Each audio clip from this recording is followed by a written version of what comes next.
Hi, everyone. What you're about to see is an excerpt from a workshop that I recorded with Ted Leonhardt and Tim Perry, where we talk about the cultural facets of creative business and the commercial facets, and how they tend to be seen as in competition with each other, but they actually can work really well together. And when creative business is operating at its best, the cultural and commercial facets tend to come together in a really nice harmony. And the full workshop is posted on my YouTube page, but it's a little lengthy, so I'm also pulling out some excerpts. This particular excerpt is a story I told about a time when I was earlier in my freelance career, and I had a formative experience in one of my first major negotiations, and I really saw how valuable the commercial side of creative work could be, and also kind of how fun learning some of these commercial skills could be as a creative professional.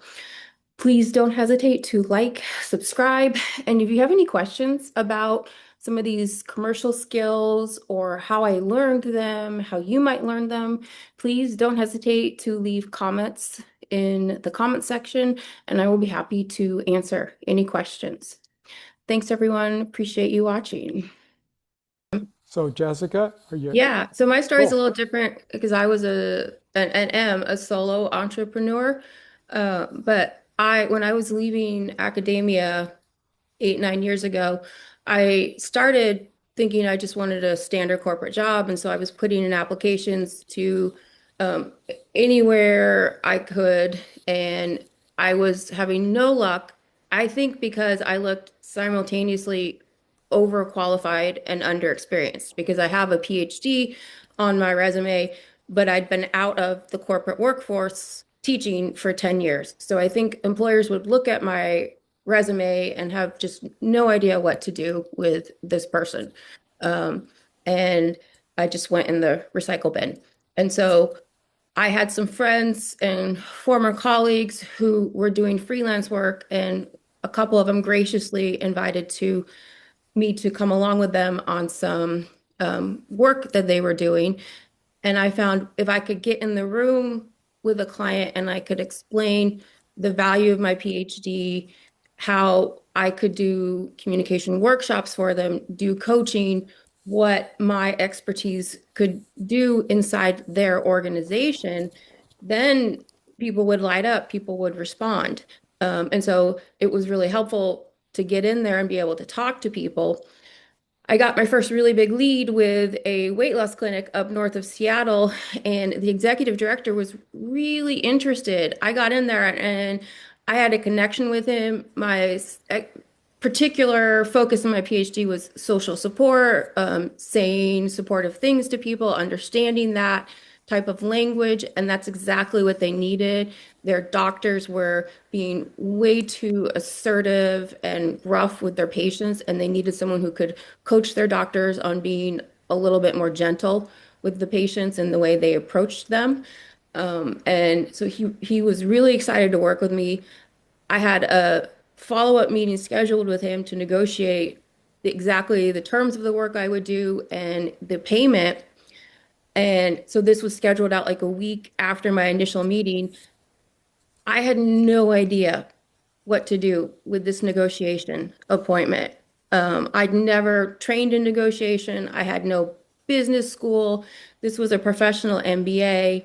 This man terrified me. I was like social skills. I wasn't all the way. I was an English major in undergrad. My PhD is in communication.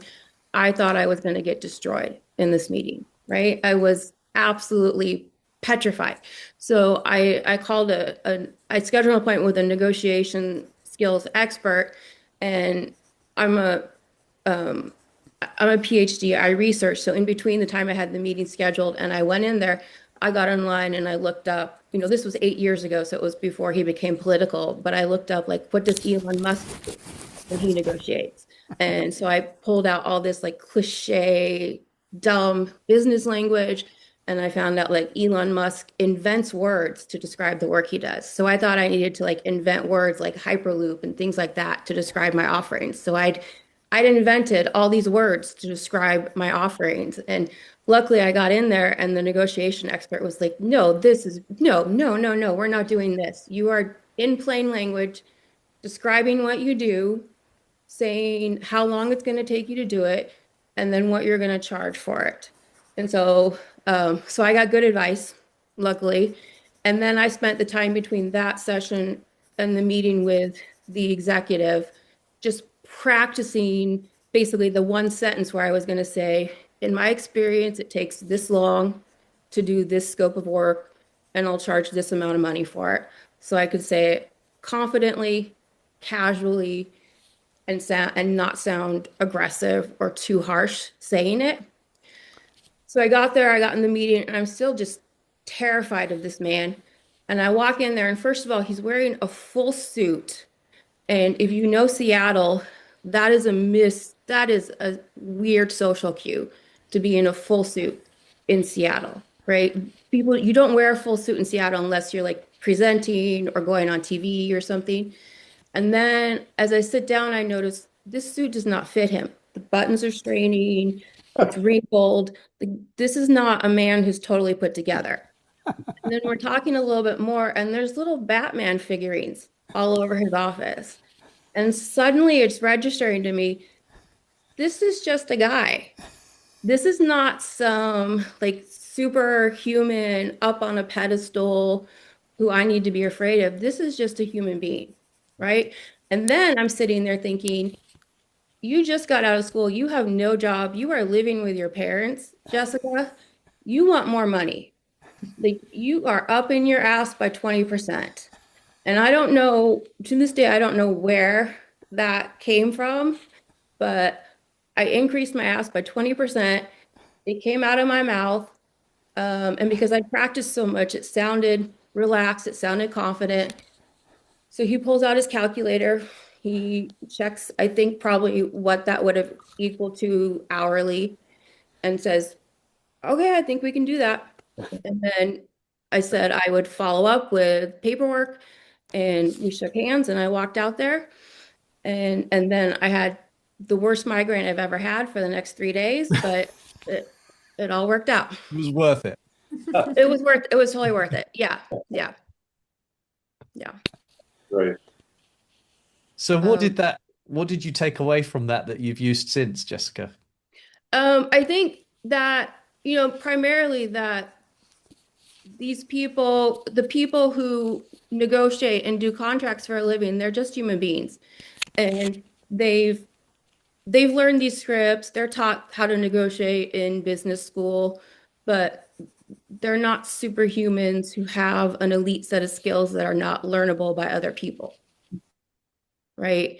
And since I've done more negotiations and I kind of enjoy doing it, um, but I wouldn't call that one enjoyable No. particularly. But uh, but yeah, these are just human beings, right? Like Mm. all of us. Like they have good days, they have bad days, they have fights with their families, they have conflicts at work with the other people in the office. They have childish interests in toys. Like I mean, I've got toys behind me. They're just like They're us. just people. They're just people. Yeah. And it just took him down and kind of that whole industry of people took him off the pedestal for me. Yeah. Fascinating. Fabulous.